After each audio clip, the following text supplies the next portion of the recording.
అని జనం మనకు ఓట్లేశారు. రోజు జగన్ తిట్టమని ఓట్లేయలేదు. రోజు జగన్ తిట్టమని ఓట్లేయలేదు. కొలిపూడి శ్రీనివాసరావు మాట్లాడలేదు. చూశారు కదా మన సురేంద్ర నాయుడు గారు, చూశారు కదా కొలికిపూడి శ్రీనివాస్ గారు. సరే, ఆ నియోజకవర్గంలో రమేష్ రెడ్డి గారు అనే ఒక టీడీపీ నేత మీద ఆయనకి అలిగారు.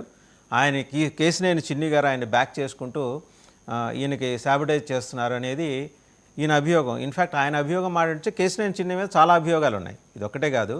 బట్ ఈయన ఓపెన్ అయ్యారు. అదేదో పరిష్కరించడానికి మీరు మీ నాయకత్వం త్రిసభ్య కమిటీ వేసింది. వాళ్ళందరూ వెళ్ళి పార్టీ రాష్ట్ర అధ్యక్షుడు పల్లా శ్రీనివాస్ గారికి నివేదిక సమర్పించారు. రమేష్ రెడ్డిని కనుక సస్పెండ్ చేయకపోతే నేను రాజీనామా చేస్తాను 48 గంటల గడువు నిన్న ఉదయం 11 గంటలకు తీరిపోయింది. ఇంతగా ఆయన రాజీనామా చేసినట్టా చేయనట్టా? సార్, ఇప్పుడు ఇది మా పార్టీ వ్యవహారం. మా పార్టీ దీని మీద త్రిసభ్య కమిటీ వేసింది. త్రిసభ్య కమిటీ నివేదిక కూడా చంద్రబాబు గారికి, లోకేష్ బాబు గారికి అందింది. దీని మీద ఎవరు పార్టీ లైన్ దాటి ముందుకు మాట్లాడినా ఖచ్చితంగా తెలుగుదేశం పార్టీలో వాళ్ళు శిక్ష అర్హులే అవుతారు. దీంట్లో ఎలాంటి వేరే దానికి తావులేదు. ఈరోజు కొలికిపూడి శ్రీనివాసరావు గారు అంబేద్కర్ గారి అనుగ్రహం, నేనేమంటానంటే అంబేద్కర్ గారు ఇచ్చినటువంటి రాజ్యాంగం, వారు ఇచ్చినటువంటి ఒక అద్భుతమైనటువంటి రిజర్వేషన్ ప్రక్రియ, దీని ద్వారా 5 నెలలు 4 నెలలకు ముందు పార్టీలకు వచ్చి ఒక ఎమ్మెల్యే సీట్ తీసుకోగలిగాడు, ఎమ్మెల్యేగా గెలవగలిగాడు. మేమంతా 32 సంవత్సరాల నుండి పార్టీలో పనిచేస్తున్నాం. ఎన్నో కేసులు ఉన్నాయి, ఎన్నో ఇబ్బందులు ఉన్నాయి, కానీ మాకు ఆ పదవులు రాలా. మీకు ఆ పదవి వచ్చినప్పుడు మీరు ఆ పదవికి ఒన్ని తెచ్చే విధంగా మీ ప్రవర్తన, మీ నడవడిక, మీ మాట తీరు అనేది ఉండాలి. మీరు తెలివి తక్కువలేం కాదు, మీకు తెలివి బ్రహ్మాండంగా ఉంది. ఎంతో మంది ఐఏఎస్ను తయారు చేశాను నేను అని చెప్పి మీరు చెప్తూ ఉంటారు. అంతమందిని ఐఏఎస్లను అంతమందిని తయారు చేసే వాళ్ళు మీరు పార్టీ అంతర్గత విషయాలు, లేదంటే అక్కడ నియోజకవర్గంలో మీరు ఒక ఎమ్మెల్యేగా అందరినీ మీరు సమన్వయపరుచుకొని పోలైనటువంటి మీరు పార్టీకి అల్టిమేట్ ఇచ్చే స్థాయి మీది కాదు.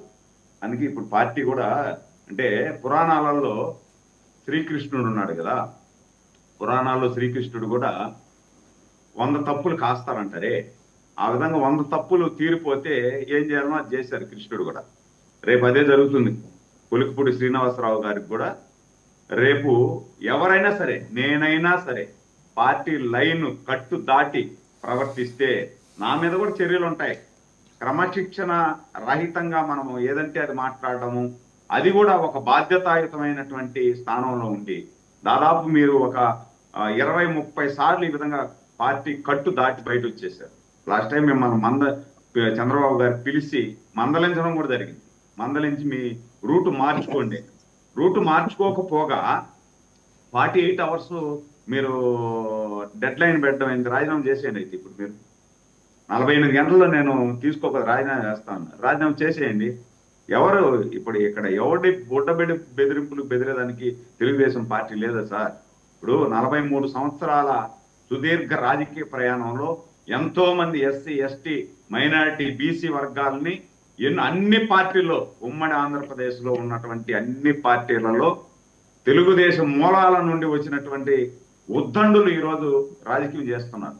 మీరు మీకన్నా చాలా బాగా పనిచేసిన వాళ్ళు ఆ నియోజకవర్గంలో ఉన్నారు, పక్క నియోజకవర్గంలో ఉన్నారు. వాళ్ళందరికీ కాదని చెప్పి మీకు ఒక మంచి స్థానం కల్పిస్తే ప్రతిసారి మీరు నోటి దూలతో మీరు మాట్లాడుతూ ఉంటే తెలుగుదేశం పార్టీ కూడా చూస్తూ ఊరికే ఉండదు. ఖచ్చితంగా చర్యలు అయితే ఉంటాయి, క్రమశిక్షణ చర్యలు ఉంటాయి.